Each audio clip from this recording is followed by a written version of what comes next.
Hi guys, I hope this video finds you well. This is a how-to with Uncle Duke. Now today we're going to be removing the head pipe off of a Ducati Monster 696. Now the idea behind this is that we're going to wrap this pipe with a fiberglass heat wrap for kind of a old school classic look.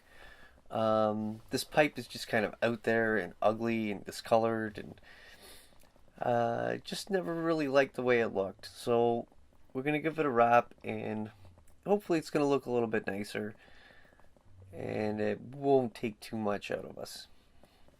So first off, we're just going to loosen these two 10mm bolts off of the head.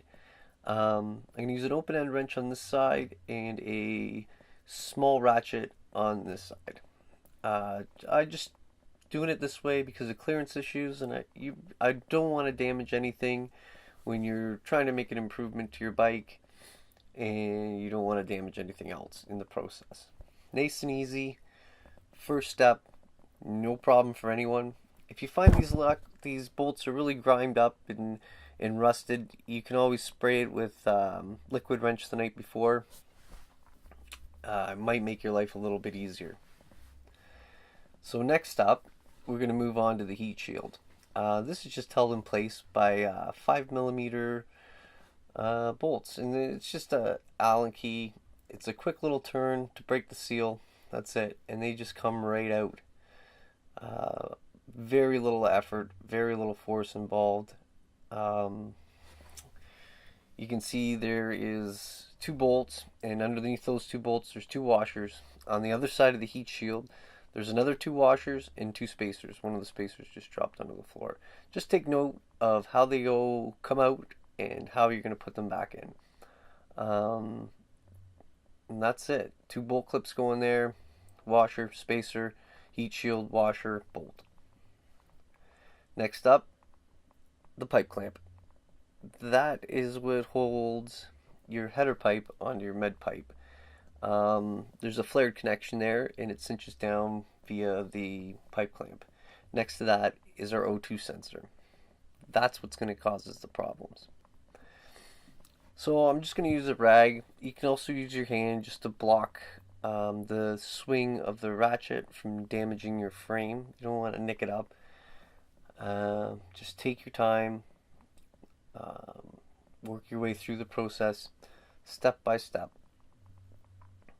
This particular bolt is a 10mm bolt. Again, small ratchet. You got about 4 inches to play with there. So just take your time. Be careful.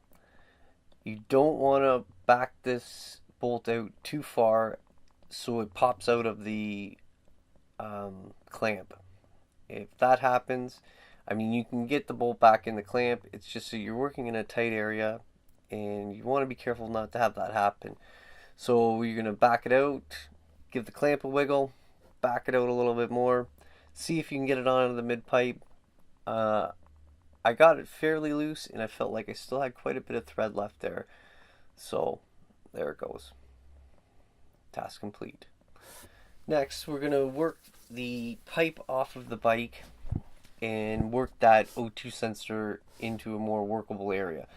Now I found I had about 4 inches of wire to work with. So you're going to pull this pipe down and away from the bike with moderate force. Now you can see I'm going to work it down. I'm going to push it back up again because I didn't like the way it was coming out, and then work it down again until I get it free. You really don't want to force anything. There it goes. Now that O2 sensor again is going to be a pain in the ass. It's a 22mm bolt with a 22mm wrench, and a 22mm wrench is a big motherfucking wrench, and that's 4 inches of space there. So what I did was I worked it out down below the frame where I could just get the wrench in enough to crack the bolt and back the rest of it out with my fingers. I did get it out. It took about 10 minutes. A lot of patience, and if I did it, you can do it too. So check back for the next video where we'll be wrapping the pipe. Thanks guys.